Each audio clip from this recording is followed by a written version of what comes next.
How did you overcome that stigma, that shame, and were able to go to a place where you felt like, okay, I need to take this step now?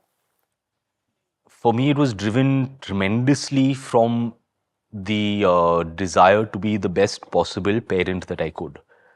That's Uh, I had the sense that I want to be the best father that I can be. I want to, and in order to do that, I have to be strong and capable within myself.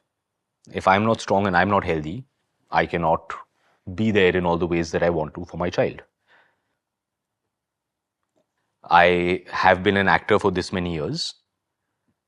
I am privileged and blessed that I am today financially secure and I don't have to worry about paying rent. Now my primary role is to be the best father that I can be. That's what I've been doing these past few years. I share custody of my daughter. She's with me half the week. And the time that she's with me, I do all the stuff myself. I don't have a nanny or any of this stuff. So I will cook meals for her.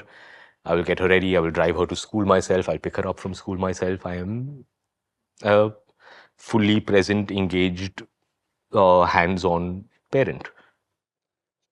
That's really beautiful. Thank you for sharing that. I also want to say that, it's so interesting to me, Imran, that so much of the reason that you finally went for it is because of your daughter. The reason I went for it is because of my mother. Somehow men are still not able to overcome and do these things only for themselves. The reason is not that I need to do this for me. You're right. So I guess some part of it you need some external motivator, Yeah. maybe a sense of purpose and a sense of here is a real reason to a real reason to get healthy, to get well. Yeah. Can I speak to you about therapy? Because therapy has been life changing to me. It's uh, uh, it's made me who I am today. It is really the reason that this show exists, my company exists. It took me some time, obviously, to get used to therapy because I also used to look at therapy as win and loss. It was almost like, have I won this session or have I lost this session? Initially, it was Acha? all yeah. I'd go and be like, did I like impress my therapist? I know this feeling. Oh yes, this feeling of I said a very smart thing and my therapist thinks I'm a very smart man. Exactly. Instead of trying to kind of Yeah, focus like on yourself, yeah, again you make it like a competition. Like I need to do really well in this session. And it took me some time. yeah. And then my process of unlearning started. Did you have a moment like that in therapy that where things just realigned for you about who you are as a person and what you've learned? It was more a cumulative understanding Correct. as my sessions started to build up and I was talking more and more and more. I realized that actually I was bowing down to this negative voice, Mm. one that came entirely from a place of fear, judgment, uh, and pessimism rather than strength and optimism. Mhm. It's a toxic internal voice that says you are not good enough, you are like this, you are bad, you are.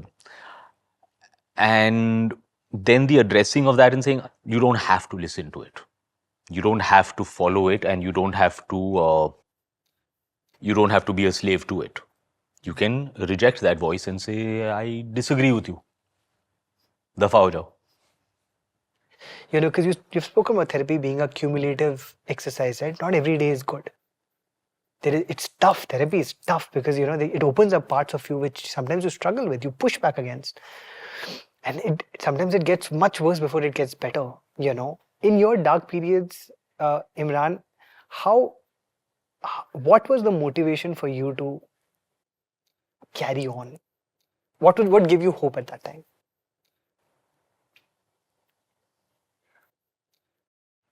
I did reach the place of contemplating my mortality. Uh, And I guess for a while I had this sense that, okay, so this is how it ends. Oh. And the feeling of standing at the top of a very tall building and looking down has a way of kind of snapping you back, where you go and pull yourself back. And the sense that if this is how it ends for me, then also means that my daughter grows up without me, was unacceptable. Whatever happens, I won't leave her. However difficult it is, however scary it is, however daunting it is, however low you feel today, you use your fingernails and you drag yourself forward. That has been and continues to be my guiding principle. That's thank you for sharing that. I think that's a tough thing to have said aloud. Has your daughter understood or knows that you've gone through something tough? Or of course, I'm sure she knows the love that you have for her. As a parent, you try to hide that part. You don't.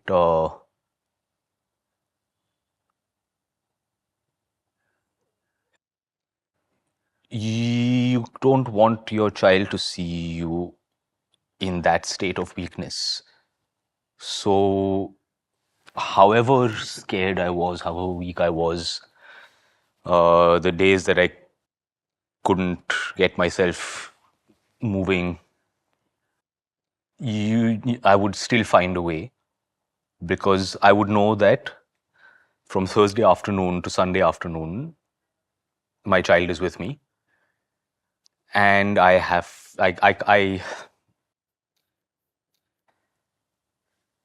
you can't let them see you cry. I don't know. Maybe you can't. You don't let that out at that time. Because children need to feel safe. They need to feel secure. They need to feel looked after, and they need to feel like the grown-ups in the room are actually grown-ups. So they have to feel that's how you make them feel secure. She'll understand with time, I guess, but at this point, what she knows is that her father loves her and is present. I just want to say, I think that she is very lucky to have you in her life. I think for everything I'm hearing, I think you're a wonderful father. Thank you. And I mean, I'm really hoping that she also is able to have such open, authentic conversations with you that you're having, with the world right now. One other thing that I want to ask you in this thread, which is that you've gone through a divorce also in this time, which is a tough thing for anybody. Having said that, as a society, we always look, especially Indian society, we always look down on divorce as a really bad thing, as shameful thing, that you were able to, you separated, and you just didn't have it in you to make it work. How do you look at it? Do you think that it is a Yeah, certainly. I don't have a sense of that shame and stigma around it. It was ultimately a choice that I made, uh, because I understood that we were in a place where we were not empowering and enabling each other to be the strongest, best versions of ourselves. Which can happen, over long-term relationships, you start to get into patterns which may not be the healthiest. And in this case, in order for both of us to thrive, we needed to take a very difficult call. It's not easy. It is gut-wrenching, heart-wrenching. But ultimately, it has been instrumental in my becoming healthier, stronger.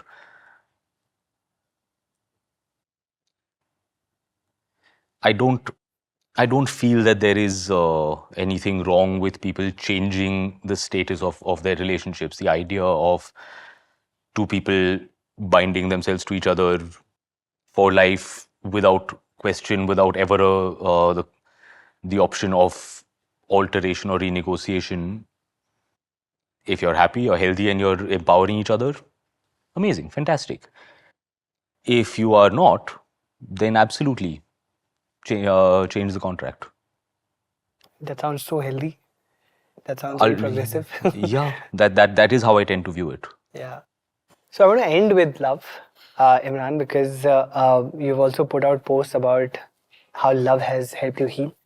The love that you're getting right now is there's something so pure and wholesome about it. When I read the comments on your posts, I am filled with hope about the world we live in. Honestly, what was the moment you decided that I need to put myself out there again? I found myself kind of inadvertently drawn into it, where suddenly people were reaching out and messaging me and saying, "Where are you? I miss you. I love your film. That film from 10 years ago, I still watch it and I love it." And suddenly that persona, that person who I had spent so long rejecting and trying to leave behind, popped back up. And I thought, I started to feel that I was wrong. I had misjudged a lot of this stuff.